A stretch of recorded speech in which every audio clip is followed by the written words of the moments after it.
Let's fill out the Hawaii General Power of Attorney together, the document that lets someone you trust handle your money and property.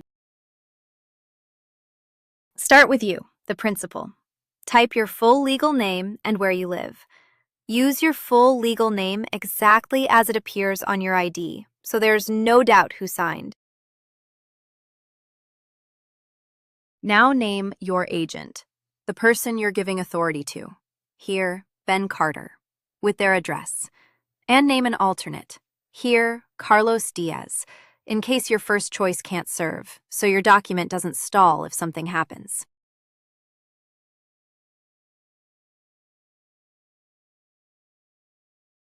Now the powers.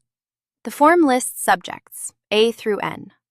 To give your agent authority over everything, initial the line in front of N. To grant only some, initial just those specific lines instead. Then choose when it takes effect. Here, effective immediately. One important thing. Depending on your state, a general power of attorney may stop working if you become incapacitated. If you want it to keep working no matter what, ask about a durable power of attorney instead. Finally, print your name and date it.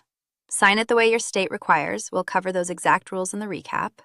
Then give a copy to your agent and to anyone they'll deal with, like your bank.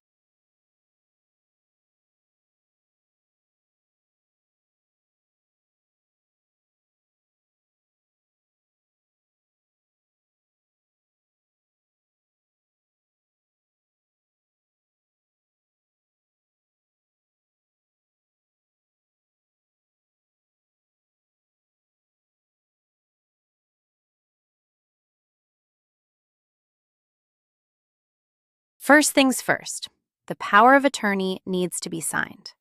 Now that signature can come from the principal themselves, quote, or if needed, it can be signed by another individual, quote, but only if that person is acting in the principal's conscious presence, quote, and only if the principal has directed that person to sign the principal's name on the power of attorney.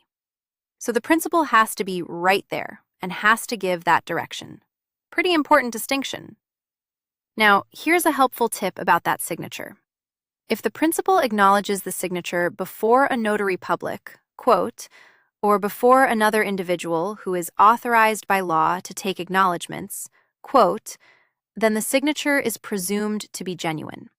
That presumption can really smooth things along, so it's worth keeping in mind. And that's really the heart of it.